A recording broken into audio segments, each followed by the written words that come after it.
Extraordinary, but it gives you an idea that the impact is wide. Hyperinflation happens when consumer prices get out of control at over 50%. But even at 6.1%, consumers are feeling the pinch.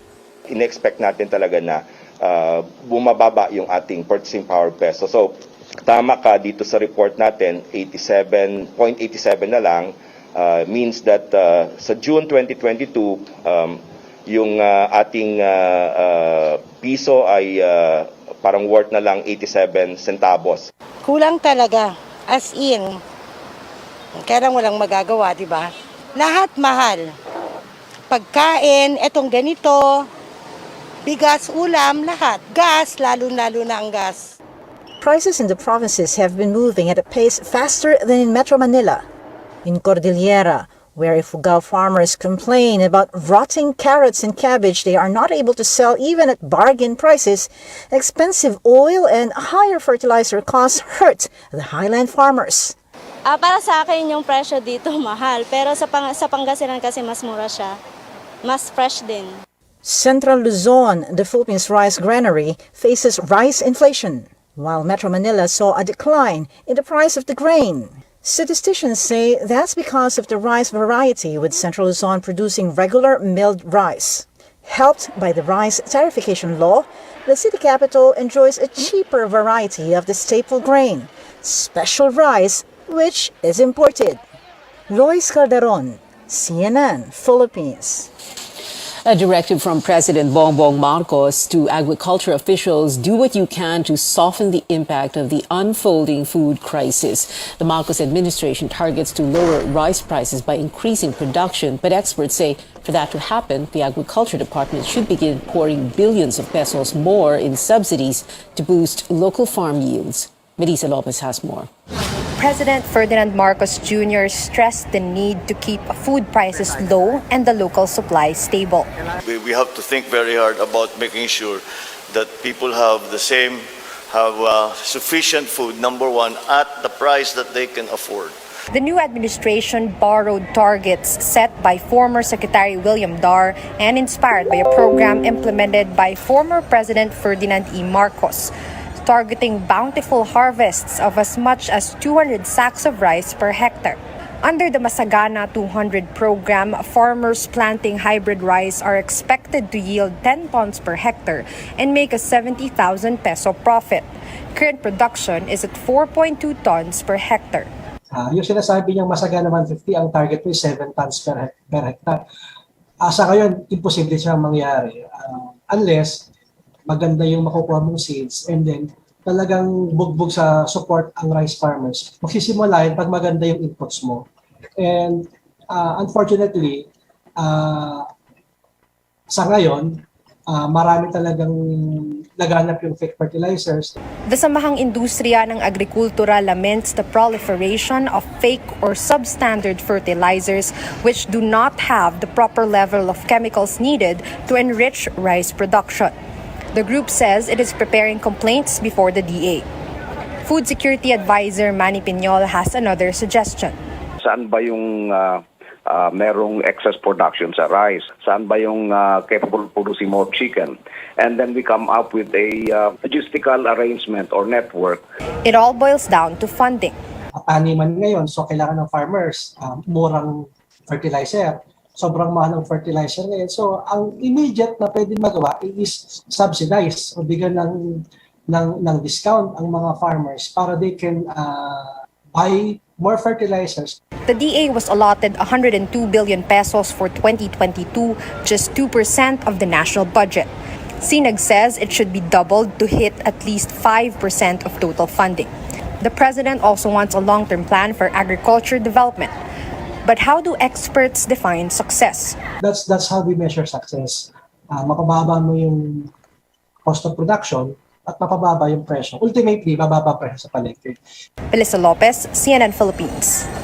While consumers dig deep into their pockets for food, motorists and public utility drivers get little reprieve this week. Oil companies slashed diesel prices by 3 pesos per liter.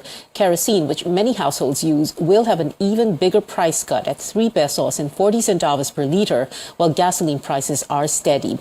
Recent numbers from the Energy Department show fuel prices have risen to up to 99 pesos as of end June. But the rollback doesn't mean drivers no longer need help. Thousands of tricycle drivers have yet to receive the promised fuel subsidy from the past Duterte administration. George Gilas tells us what went wrong. It's been a long day of work for tricycle driver Manuel Traballo so as to earn and feed his family. With the soaring oil prices, the promised help from the national government should somehow help them get by. Napakahirap. Hindi ka mukha dati kasi saglit lang namin kinikita 1,000, 500. Ngayon kasi napagkahirap dahil sa pagtaas ng gasolina natin. But Traballo may have to wait a bit longer as the Land Transportation Franchising and Regulatory Board returned the list of beneficiaries to the Interior Department. LTFRB Executive Director Tina Casion says the names and mobile numbers of some tricycle drivers and operators mismatched. Mobile numbers serve as account numbers for e-wallets like GCash and Maya. This is why the Land Bank of the Philippines did not release the fuel subsidy for tricycle drivers and operators through e-wallets. In Quezon City, they submitted over 42,000 names of drivers and operators. The local government has a hunch on why there's a mismatch with the names and account details of beneficiaries. Naka-encounter din kami, most especially po yung mga driver po na medyo senior na, wala po talagang mga cellphone. Kailangan po nila mag-submit talaga eh. So siguro po ang binigay po nila yung sa anak nila, yung sa kamag-anak po nila, which is so in my opinion po, mag-mismatch talaga. While it may take a while to correct the problem before beneficiaries actually receive the subsidy from the national government, here comes the local government of Quezon City saying it will start distributing its own fuel subsidy to tricycle drivers and operators. Through flip cards na po siya, worth 1,000 pesos din, pero nakalagay na po yung plate numbers po ng mga motor. So every time po na may fuel subsidy si city government, doon na po ipapasok. The distribution of Quezon City fuel subsidy will start on Thursday. George Cahiles, CNN Philippines. A lawmaker proposes the realignment of funds under the proposed 2023 national budget to provide fuel subsidies for public utility vehicle drivers and agricultural workers. Davao City 3rd District Representative Isidro Ungab is looking to study which projects may be set aside under the National Expenditure Program to be submitted by Malacanang. This, as he insists, giving cash aid is better than suspending the excise fuel tax. Suspending the excise tax is like killing the goose that laid the golden eggs. No? Yung ating excise tax are giving very good revenues to the government, about 100 to 200 billion per year. Pag-aralan mo na kasi hindi pa natin nakita yung budget. So in the past, there were some excess fats. So yun yung pwede mong tingnan kung may possibility ba na magbawas ka doon. Or postpone some projects. President Marcos earlier said he would prefer to give aid than suspend excise taxes amid the fuel crisis.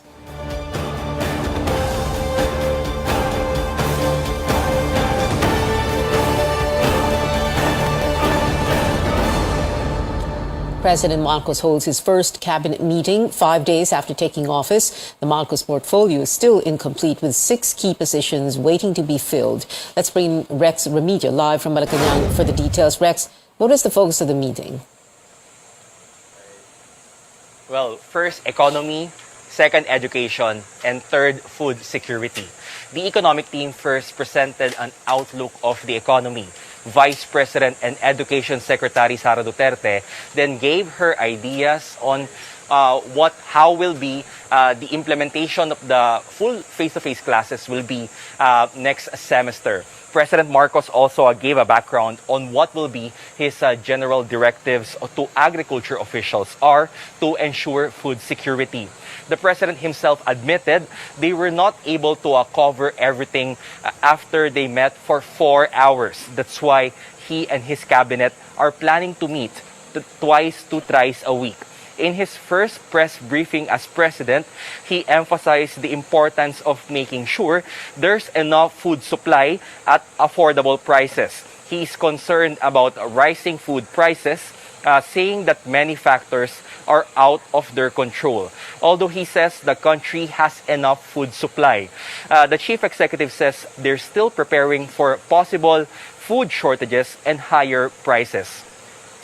A journalist also asked President Marcos about the inflation rate of 6.1 last month. The number is higher than the government's target of 2 to 4%. And here is his response. I think that I will have to disagree with that number. We are not that high. We have crossed our targets were less 4% or less. Unfortunately, it looks like we may cross that threshold. Tatawid tayo sa 4%. The president, meanwhile, said there's no need to import more rice and corn to stabilize prices locally. He says he wants to boost local production this planting season instead. The chief executive, however, emphasized that there's a need to import more pork and chicken. Pork because the country is short on supply due to the African swine fever. Chicken because he says local supply is not sufficient. Although we have yet to know if these measures are enough and can make it on time to temper rising food prices. Back to you, Pia. Rex, I understand the president planning to start full face-to-face classes by November. Can you tell us more about this?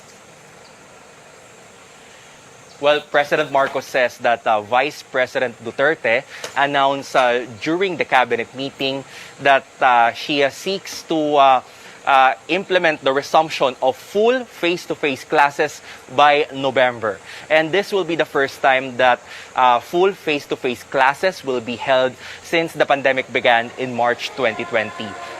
And it will start in phases starting September. Pia. The president, Rex, set to meet with the Chinese Foreign Minister Wang Yi. What is the purpose of that meeting? Well, President Marcos says that the purpose of the meeting is to further strengthen the ties between the Philippines and China, and that they're working to resolve the differences of two countries when it comes to the ongoing territorial disputes in the West Philippine Sea. And that he also wants to have more exchanges with China, such as cultural, educational, and even military. Pia. Rex will meet you there, giving us the latest from Malacanang. When we come back, booster vaccinations underway for healthy minors in Metro Manila. A look at the situation on the ground with Caroline Bonquin. And are we seeing another collab between Filipino singer James Reid and South Korean artists? Stay tuned to Newsnight here on CNN Philippines.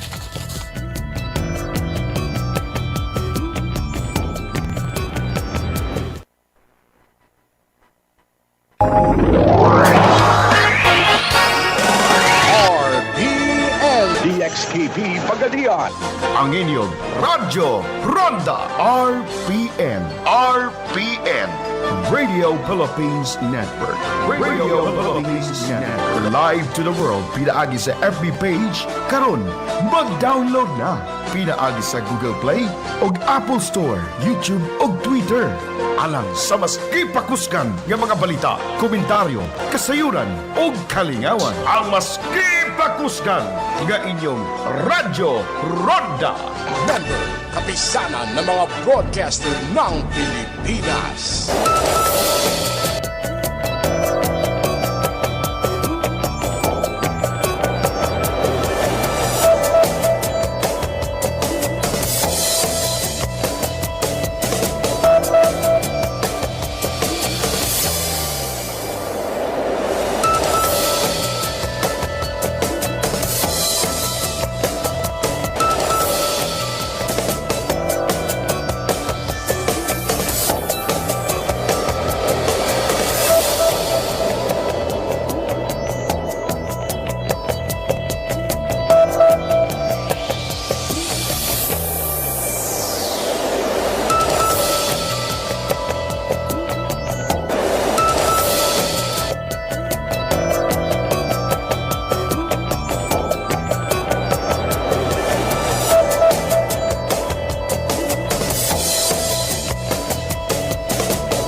This is Newsnight on CNN Philippines. 12 to 17-year-olds without underlying illnesses may now get their COVID-19 booster shots. The health department says local governments may begin rolling out boosters for the age group as soon as they're ready. Caroline Bonquin checked the situation at a vaccination site here in Metro Manila. 12-year-old Angela Nilo was accompanied by her mother to Don Alejandro Roses Senior High School in Quezon City on Tuesday to get her COVID-19 booster shot. She completed her first 2 doses in December.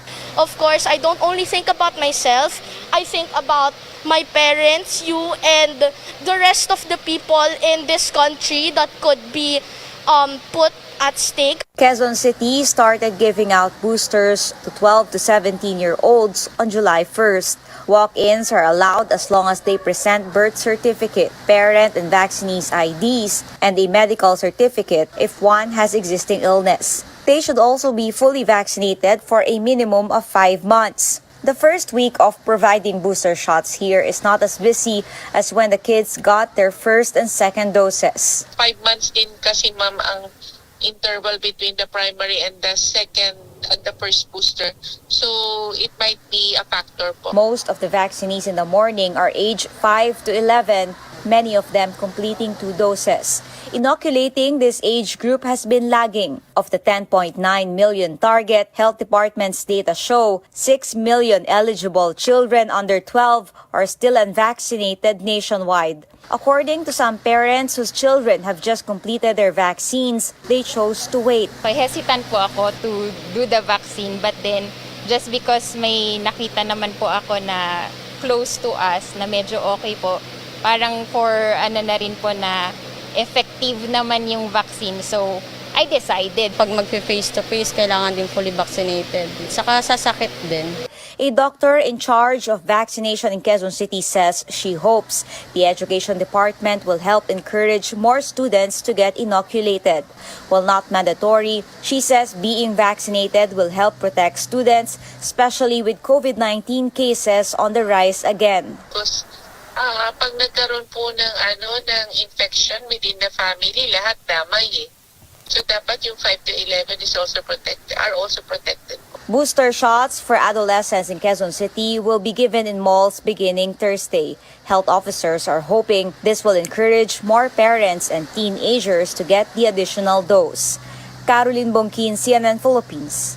The COVID-19 pandemic has forced another school to close its doors for good. Kalayaan College in Quezon City is shutting down after 22 years. It says the board of directors decided to end operations because of financial losses brought by declining student population and challenges caused by the pandemic. The decision will be final after it is ratified by a majority of stockholders. Kalayaan College was founded in year 2000 by professors of the University of the Philippines, led by former UP President Jose Abueva. It is a private, non-sectarian institution committed to delivering UP quality education. In other news, the Bureau of Jail Management and Penology admits drug pushers are finding more ways to smuggle illegal drugs into their facilities. Chrissy Di Matulak reports this comes as authorities work to decongest jails. Jail facilities in the country are still congested, but figures show an improvement compared to pre-pandemic times. In an interview with CNN Philippines on Tuesday, Bureau of Jail Management and Penology spokesperson Jail Superintendent Xavier Solda said, the country's jails still face a congestion rate of 397%. According to Solda, the country currently has 476 jail facilities, 336 of which are full. The BJMP admits there is still a long way to go before most jails become decongested, but it says things are a lot better now compared to the situation in 2017. Kung titingnan natin yung datos natin sa nakalipas na 5 taon, halimbawa noong 2017, pumalo sa 612% ang nationwide congestion rate natin. At sa kasalukuyan ay 397% na lamang. Malaking factor dito yung mga bagong pasilidad na ginawa ng BJMP mula sa pondo na ibinigay from the national government. Aside from building more jails, the BJMP is also trying to put a stop to another problem, the smuggling of illegal drugs into their facilities. Sa nakalipas na 2 taon dahil nga sa pandemya at wala ng face-to-face na visitation, pinapayagan natin ang mga paabot at doon tayo nakakakita, no, iniipit sa tinapay, hinahalo sa cake, hinahalo sa ulam, no, at iba't ibang mga pamamaraan makapagpuslit lamang ng illegal na droga sa mga facilities natin. Kaya yun talaga, no, yung binabantayan ng BGMP. In his first media briefing, Interior Secretary Benher Abalos said that in his first 100 days in office, he would conduct surprise visits in jails to ensure that they are free from illegal drugs. He said he would also require inmates and jail personnel to undergo drug tests. BJMP officials said they welcomed the plans of Abalos, saying that these would help them create better policies and guidelines. They would also need assistance from local government units on how to reintegrate inmates back to communities once they have served their sentence. In the meantime, the Philippine National Police said it will intensify intelligence monitoring and take necessary steps to prevent drug syndicates from reviving their illegal trade. Chrissy de Matulak, CNN Philippines. Senator Mig Zubiri, who is poised to become Senate President, meets with several senators led by his colleague Cynthia Villar. These senators include her son, Mark Villar, presidential sister, Amy Marcos, Bato de la Rosa, Bongo, Francis Tolentino, and Robin Padilla. Zubiri says they discussed boosting economic recovery and the education sector. Villar earlier gave way to Zubiri in the Senate presidency race. Zubiri is Senate President pro tempore, serving as officer in charge of the chamber until the 19th Congress opens on July 25th. Zubiri has committed to form a supermajority in the Senate. Global headlines now. Major shootings unfolding, beginning with the United States, where police have arrested a person of interest in the U.S. state of Illinois. The suspect was identified as Robert Primo, who opened fire from a rooftop during a 4th of July parade on Monday. At least 6 people were killed and dozens critically injured in Highland Park. In Europe, a suspect has been remanded into a psychiatric facility after killing 3 people at a shopping mall in the Danish capital, Copenhagen, over the weekend. The 22-year-old Danish man charged with manslaughter will remain in the facility for 24 days. Police said the gunman was known to psychiatric professionals. Trending stories coming up. Is there hope for another collab between James Reid and a K-pop artist? Netizens seem to think so after the star was photographed with a GOT7 member. And this one's for NGenes, or fans of hit K-pop group RPN. Did I say that right? Their comeback mini album Manifesto Day 1 is finally here. Details when we come back.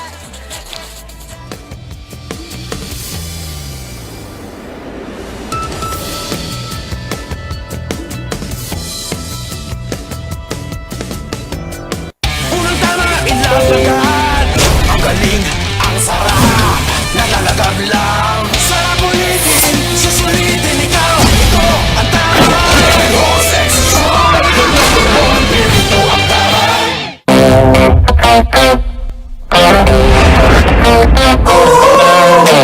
Eyes on me everywhere, but I still take the dare. My game is always fair.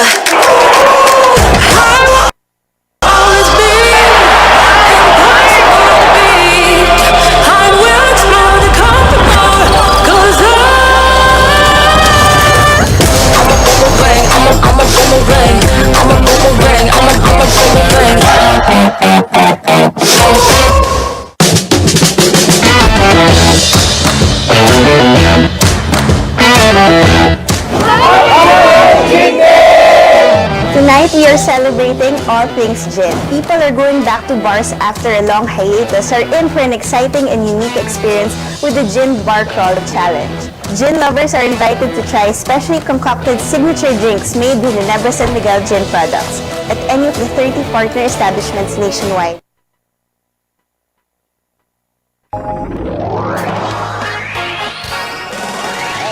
RPN DXKP Pagadian, ang inyong Radyo Ronda. RPN Radio Philippines Network. Radio Philippines Network. Live to the world, pinaagi sa FB page. Karon, mag-download na. Pinaagi sa Google Play o Apple Store, YouTube o Twitter. Alang sa mas ipakuskan ng mga balita, komentaryo, kasayuran o kalingawan. Ang mas kakusgan nga inyong Radyo Ronda. Member, kapisanan ng mga broadcaster ng Pilipinas.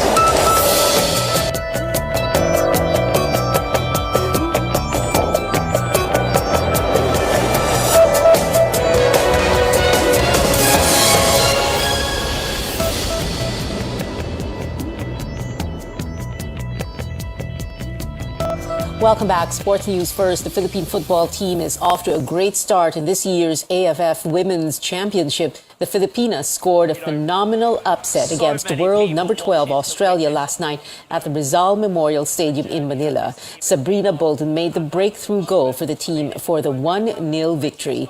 But in the next game, head coach Alan Stajic hopes to see more fans in the stands. We've got 4 games left in the group and semis and finals to come, and if we make it that far, so this team really deserves a sellout. We need to do everything we can to pack this stadium out and give these players the love they deserve.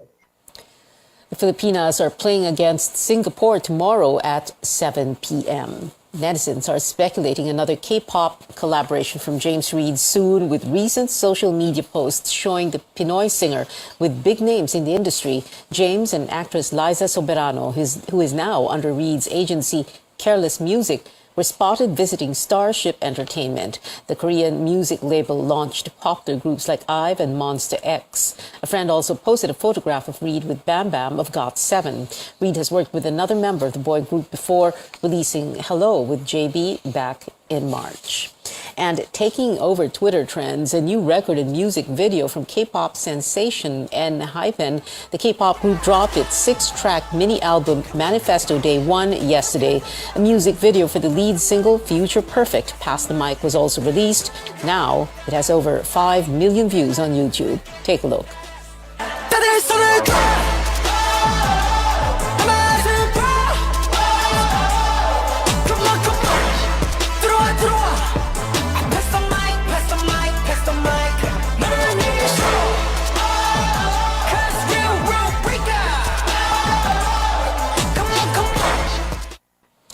In January, ENHYPEN broke the Billboard record for most tracks to make it on its Hot Trending Songs chart, with 6 titles on the list.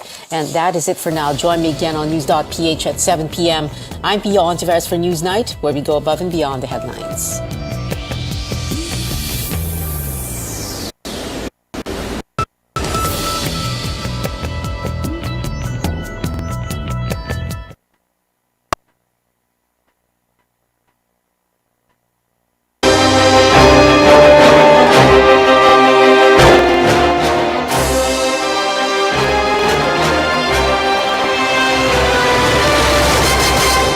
Senatorial candidate and labor lawyer Luke Espiritu goes viral after getting into a heated argument with 2 fellow contenders in a debate. At the SMNI senatorial debate Wednesday, Espiritu clashed with former presidential spokesperson Harry Roque and suspended lawyer Larry Gadon about martial law. That's after Espiritu said schools should teach children about the human rights violations under the late dictator, former President Ferdinand Marcos. Let's watch this. I'll go by the Bakit record. yung isisisi kay Marcos yun? It's my time. We should not use this forum for a propaganda against the Marcoses. Binuksan mo ang usapan, wag mo akong pagbawalan. I go by the record, Amnesty International, 3,257 ang pinatay nung panahon ni Marcos. 35,000 ang mga It's my time, wag kang bastos. Kung ano man ang nangyari sa nakaraan, inisa-isa ko po ang records. Wala pong kaso for human rights violation sa Amerika si Ferdinand Marcos Jr. Isa-isa ko rin po ang mga kaso na decided po ng ating Philippine Supreme Court. Totoo po, co-administrator si Ferdinand Bobong Marcos, wala pong kaso na siya mismo nagnakaw. With all due respect to Attorney Harry Roque, I know your history. You were anti-Marcos before. You were for human rights before. Your life, you spent your life against the Marcoses, you work for human rights, and now that you were given a Senate spot under the party of Bongbong Marcos, now you cry hallelujah and praise Marcos. There was nothing respectful with what you said against me. Ang katotohanan po ang pinag-uusapan, hindi po ang patay na Marcos, ang pinag-uusapan ang buhay na Marcos. Sa akin po, panagutin ang mga nagkasala, Pero yung mga hindi po gumawa ng kahit anong kasalanan, wag po natin idamay sa sisi. Espiritu is on the senatorial slate of Caliotti de Guzman and Walden Bello. We now go above and beyond the headlines with the man himself, ang sabi daw di bardagulan, senatorial candidate and labor lawyer Luke Espiritu. Attorney Luke, magandang hapon sa inyo. Yes, magandang hapon. I'm sorry, magandang gabi pala. Sorry. Yes, magandang gabi at sa inyo at saka sa mga viewers ninyo.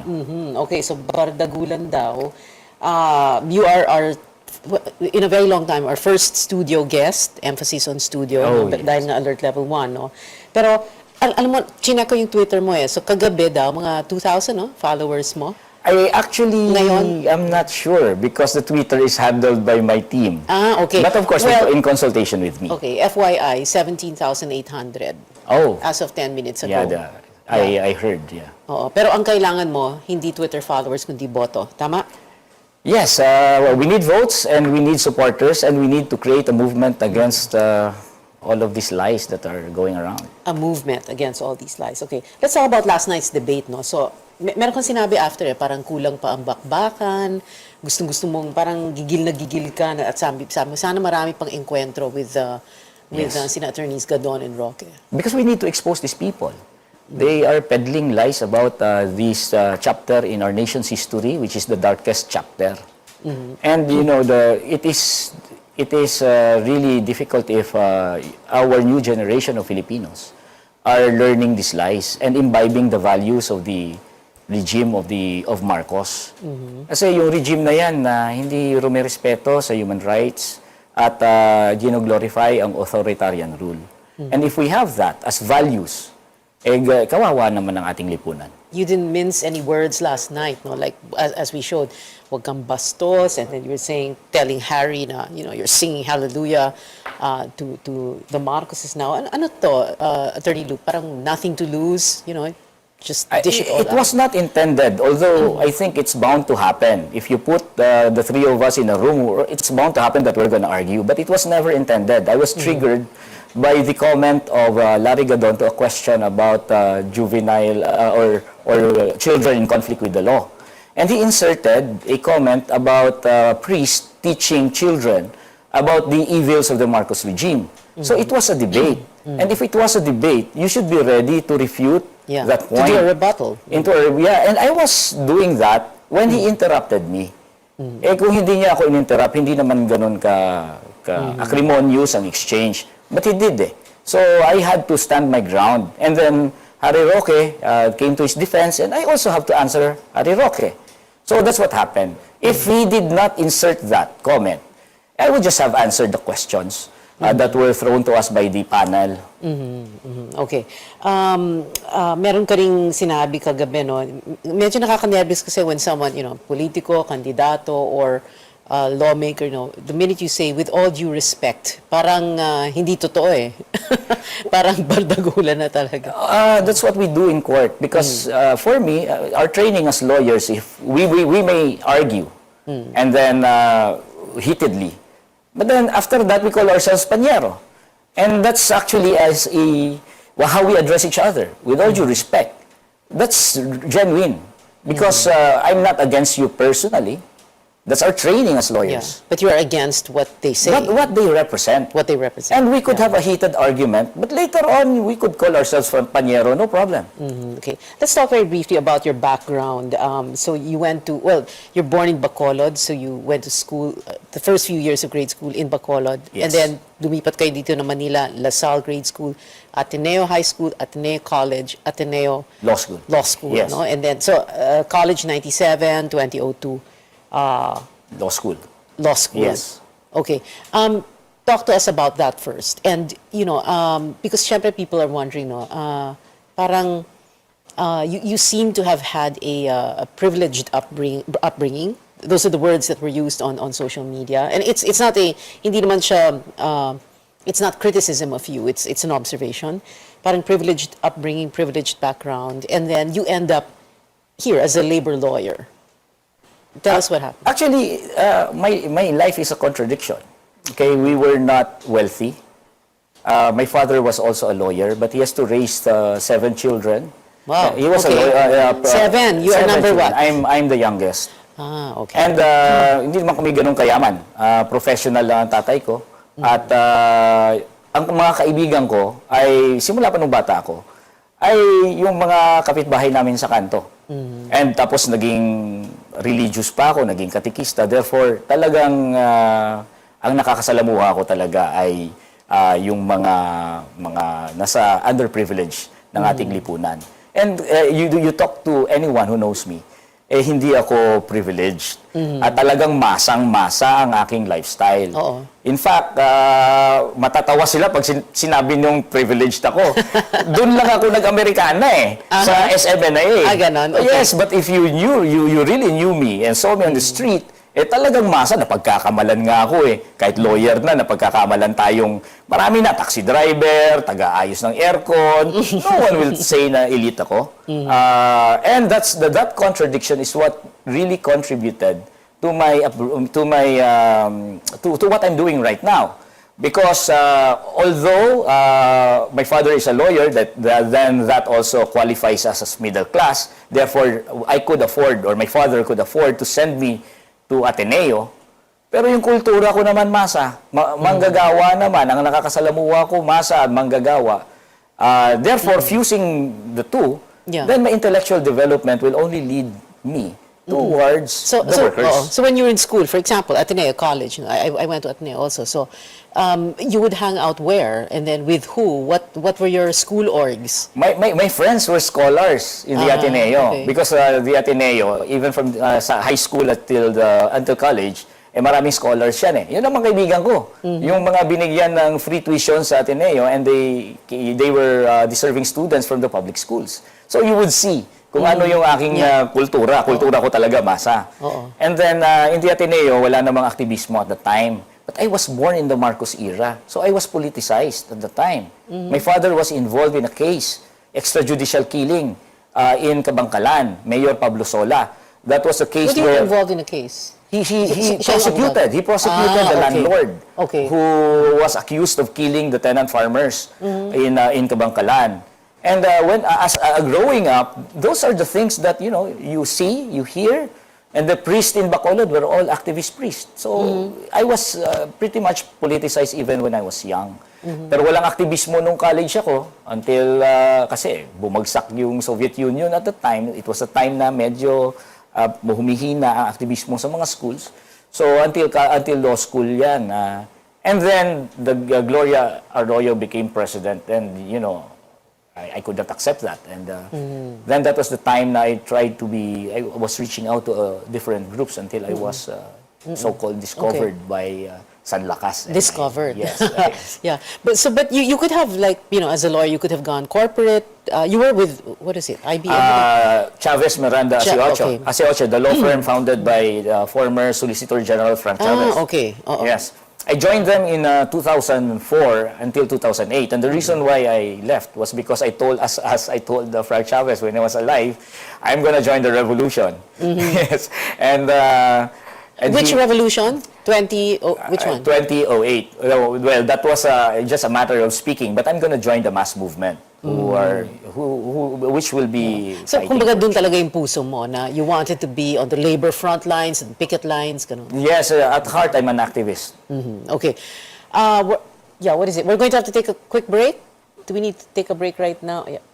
Okay, wala na tayong break. Dire-diretso na tayo. Sige. Okay. I also brought up yung Ateneo background mo kasi nag-com arts ka, no? Communication arts. And earlier, before the show, I was asking you, com arts, why would you take com arts? And then biglang nag-abogado. And you said, it was just a pre-law course. Yeah, it was pre-law. I was not really into it. So I just, my aim is really to become a lawyer. It was a random choice in the Ateneo. I just wanted to breeze through college so that I will have a pre-law degree. And then I'll proceed to law school. Okay. And, well, I was wondering also communications, which could mean that, alam mo yung value of communicating, and therefore, value of communicating in a clear and concise manner, the way you did. No, I learned that not from school. I learned that from Ninoy Aquino. and from the great orators like Malcolm X. I study them. I study their style because honestly, I think that it's part of convincing our kababayans. Okay. Let's talk about the legislation. The kind of legislation you would like to do if you are elected. Although, if you look at the surveys, parang medyo nandun ka sa I'm baba. at the bottom. Yeah, Yes. okay.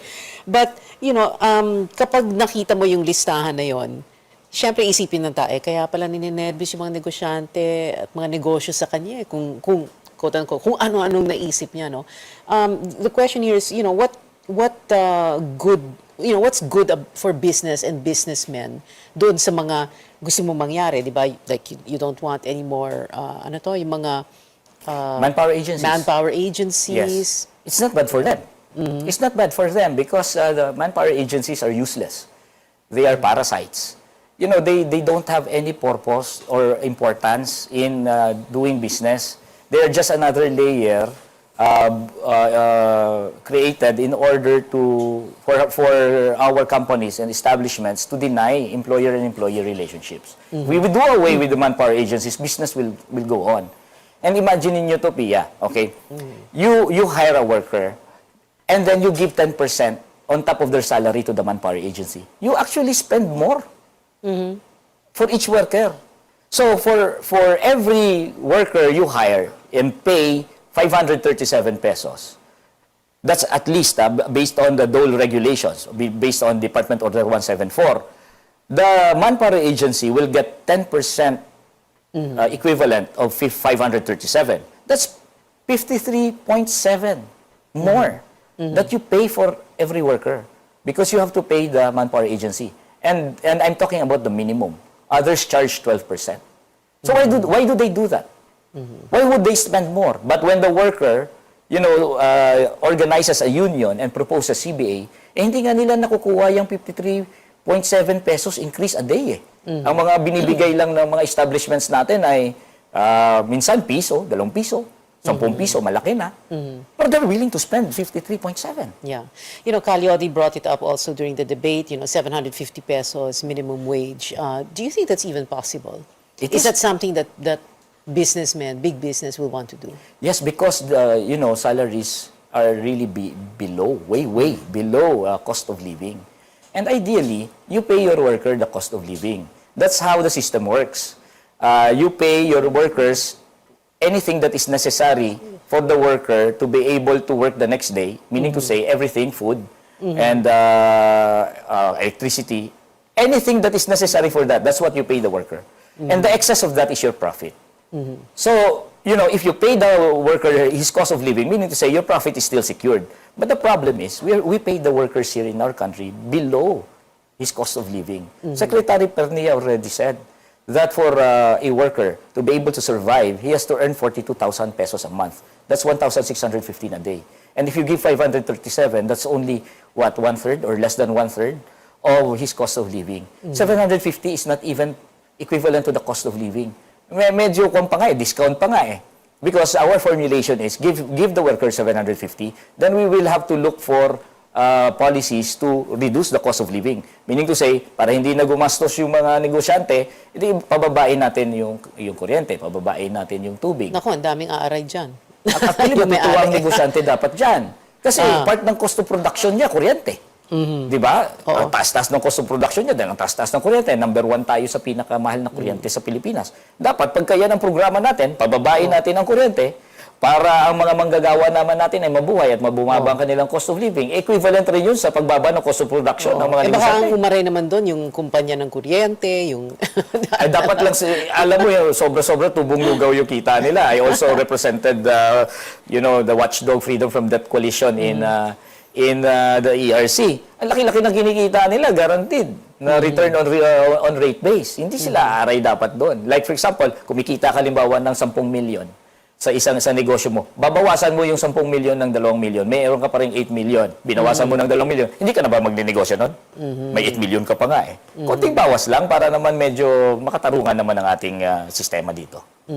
Do you really think you can win? Or is this like parang, the impossible dream, Don Quixote, going up against the windmills? There are two aspects to the way I see it. By the way, you have 18,300 followers now. I just checked on Twitter. Oh, really? Yeah. Okay. Going back to that question, Yes, the question. There are two ways I look at it. I would like to adopt yung sinabi ni na Italian socialist, Gramsci. Sabi niya, pessimism of the intellect, optimism of the will. Meaning to say, when you look at things and evaluate things, you must, have the pessimism of the intellect. You accept what are your weaknesses and try to assess. But then optimism of the will, meaning to say, you have to move forward and fight for victory. And that's what we do. I see the surveys, mababa ako. Pero that does not stop us from campaigning for victory.